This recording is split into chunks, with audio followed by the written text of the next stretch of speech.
नमस्कार दोस्तों, आज का हमारा चैप्टर है XL4015E। ये एक DC to DC converter IC होता है। जैसे हमारा 7805 7812 होता है, लेकिन वो फिक्स रेगुलेटर होता है। यानी जब 7805 को सप्लाई दी जाएगी तो वो आउटपुट में 5 वोल्ट ही निकालेगा, और अगर 78012 को अगर पॉजिटिव इनपुट सप्लाई दी जाए तो वो आउटपुट के रूप में 12 वोल्ट ही निकालेगा। लेकिन जो XL4015E जो मॉडल होता है आईसी होती है, ये हमारा रेगुलेटर है एक तरह का, पर ये DC टू DC रेगुलेटर है। और ये 8 वोल्ट से, अगर इसको हम 8 वोल्ट देते हैं तो इनपुट इसका जो है 8 वोल्ट से लेकर 36 वोल्ट है, और जो आउटपुट है वो 1.5 वोल्ट से लेकर 32 वोल्ट तक होता है। यानी इसके वोल्ट को हम कम और ज़्यादा कर सकते हैं विद एम्पेयर, यानी एम्पेयर को भी कम ज़्यादा कर सकते हैं और वोल्टेज को भी कम ज़्यादा कर सकते हैं अपनी ज़रूरत के हिसाब से। तो ये XL4015E मॉडल है। इसके बारे में आज करेंगे कि ये 5 पिन के अंदर आता है, जिस तरफ एक डॉट लगा होता है वो पिन नंबर 1 होती है, पिन नंबर 2, 3, 4 और 5। पिन नंबर जो 1 है वो ग्राउंड होती है इसकी, पिन नंबर 2 है जो फीडबैक की है, पिन नंबर 3 आउटपुट है, SW यानी स्विच की पिन होती है जिसे आउटपुट पिन बोलते हैं, पिन नंबर 4 VC की यानी वोल्ट कैपेसिटर की पिन होती है पिन नंबर 4, और पिन नंबर 5 VCC यानी इनपुट की पिन होती है सप्लाई की। जब इस आईसी को 8 वोल्ट से लेकर 36 वोल्ट कोई भी आप सप्लाई दे सकते हो, 8 वोल्ट भी दे सकते हो, 10 volt, 12 volt, 15 volt, 20 volt, 25, 36 volt तक इसको आप सप्लाई दे सकते हो। लेकिन आउटपुट के रूप में अगर आपने कंट्रोल करके वोल्ट आउटपुट लेने हैं तो आप 1.25 वोल्ट यानी 1.25 वोल्ट से लेकर 32 वोल्ट तक आप इसे ले सकते हैं 5 एम्पेयर के अंदर। तो एक ये सबसे बढ़िया रेगुलेटर आईसी है जिसको हम कन्वर्ट करके आउटपुट को एडजस्टेबल कर सकते हैं। ठीक है जी। तो ये मोस्टली जो हमारा होता है DC टू DC कन्वर्टर होता है, इसके अंदर लगा होता है। जैसे ये आप इसके अंदर लगा हुआ है, ये रहा, मैं आपको जूम करके दिखा देता हूँ, ये देखिए। ठीक है जी, ये लगा हुआ है XL4015E जो ये 5 पिन में है। ये हमारा जो है एक DC टू DC कन्वर्टर है जिसके अंदर ये इनपुट है मेन, ये मैं आपको दिखा देता हूँ। ये देखिए, ये इनपुट सप्लाई है प्लस माइनस यानी DC सप्लाई, और ये DC आउट निकालता है। लेकिन ये DC आउटपुट को कंट्रोल कर सकता है, एम्पेयर को भी कंट्रोल कर सकता है, ये वोल्टेज को भी कंट्रोल, दोनों को कंट्रोल करके आउटपुट दे सकता है। और इसकी जो कैपेसिटी है, सेंसिटिव कैपेसिटी बहुत अच्छी होती है, जल्दी से ये ख़राब नहीं होता। तो अगर आपने कोई चार्जिंग सेक्शन बनाना है या कोई ऐसे डिवाइसेज हैं जिनको 3.3 वोल्ट चाहिए या 5 वोल्ट चाहिए फिक्स, तो आप इस आईसी के साथ दे सकते हैं। सबसे बेस्ट आईसी है ये। तो अब ये आईसी किस तरह काम करती है, इसका सर्किट क्या है, मैं थोड़ा सा आपको बता देता हूँ। ये रहा हमारे पास, मैंने एक सर्किट बना रखा है इसका, मैं इसका जूम आउट कर देता हूँ एक बार। ये देखिए जी, ये इसका इंटरनल सर्किट है।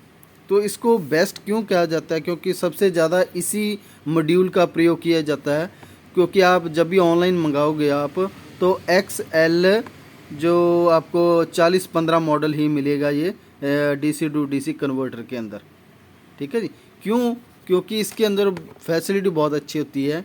एक तो इसके अंदर इंटरनल रेगुलेटर होता है 3.3 वोल्ट का, जब भी ओवर वोल्ट होगा तो ये ऑटोमेटिक कट भी कर देगा। रेगुलेटर सिस्टम बना हुआ है कि इसके अंदर, और प्लस इसके अंदर कैंप 2 और कैंप 1 यानी 2 गेट बने होते हैं जो कि कंट्रोलिंग का अच्छे से काम करते हैं, जिसके अंदर करंट लिमिट और वोल्ट लिमिट की कैपेसिटी अच्छी होती है। और इसके अंदर ड्राइवर सेक्शन भी बना होता है, प्लस इसके अंदर जो P मॉसफेट यानी P चैनल मॉसफेट भी लगा होता है जिससे वोल्ट अच्छे बढ़ जाते हैं। तो ये वोल्ट और एम्पेयर दोनों को कंट्रोल करके चलता है।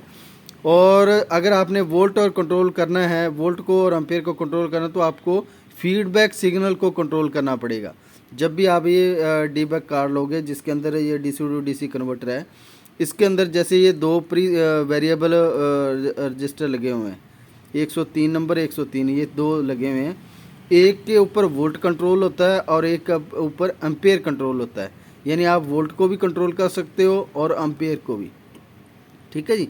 तो ये कंट्रोल करने के लिए ये ऐसी सक्षम है, आउटपुट के लिए बेस्ट आउटपुट देती है ये।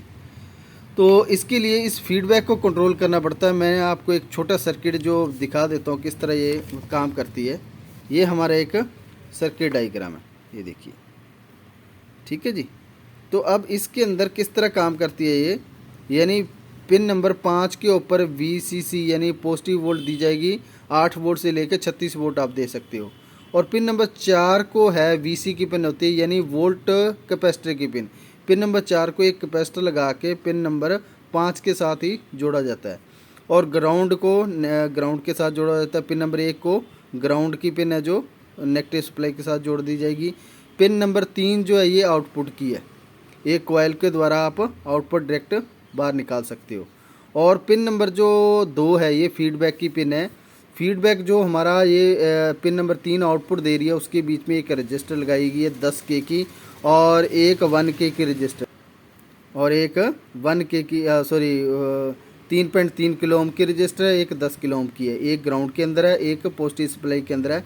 इस पर अब कंट्रोलिंग वोल्ट फिक्स कर दिए गए, कितने, 1.25 वोल्ट, यानी 1.25 वोल्ट आप इसको फिक्स कर दिए। अगर इसके ऊपर आप जो इसकी फीडबैक की पिन है, अगर इसके ऊपर आप 5 वोल्ट फिक्स कर देते हो तो आउटपुट आपका यहाँ पे 5 वोल्ट मिल जाएगा। ठीक है जी। अगर आपने यहाँ पे 10 वोल्ट फिक्स किए हैं तो आउटपुट 10 वोल्ट हो जाएगा। अगर 20 वोल्ट कर रहे हो आप तो 20 वोल्ट हो जाएगा। ठीक है जी। इस तरह ही आपका आउटपुट बढ़ता रहेगा जब आप फीडबैक पे कंट्रोल करोगे। तो यहाँ पे आप जिस जगह पे 10K की रजिस्टर लगे, यहाँ पे आप वेरिएबल भी लगा सकते हो, VR वेरिएबल रजिस्टर लगा के भी आप कम ज़्यादा वोल्ट कर सकते हो। जैसे कम ज़्यादा वोल्ट होंगे तो आउटपुट में कम और ज़्यादा वोल्ट हो जाएंगे। तो ये एक जो बेस्ट रेगुलेटर आईसी है जिसको आप रेगुलेटर यानी कम ज़्यादा वोल्ट कर सकते हो। अब इस आईसी की टेस्टिंग किस तरह होगी, आप चेक किस तरह करोगे, अगर ये ख़राब हो जाए तो किस तरह चेक होगी, तो वो भी मैं आपको करवा देता हूँ। सबसे सिंपल आईसी को चेक करना, सबसे पहले आपने मल्टीमीटर को बीप की रेंज में सेट कर लेना है। और जो इसकी पिन नंबर 5 है, पिन नंबर 5 जो सप्लाई की है, और पिन नंबर 1 जो ग्राउंड है, उसके ऊपर पिन नंबर 1 पे रेड प्रोब रखनी है आपने, पिन नंबर 5 पे ब्लैक प्रोब। तो इसकी पिन नंबर जिस तरफ ये डॉट लगाता है वो पिन नंबर 1 होती है, ये हमने ब्लैक प्रोब रखी, ये रेड प्रोब। तो वैल्यू 600 के करीब करीब आनी चाहिए। ठीक है जी। अगर इससे 300 आ रही है, 200 आ रही है, 400 आ रही है तो ये आईसी वीक हो चुकी है, आउटपुट सही आउटपुट नहीं देगी। तो ये वैल्यू आनी चाहिए। अगर प्रोब आप उल्ट करोगे, इसको एक्सचेंज कर लोगे तो वैल्यू नहीं आनी चाहिए इसकी। ये देखो वैल्यू नहीं आ रही, सिर्फ एक साइड वैल्यू आएगी।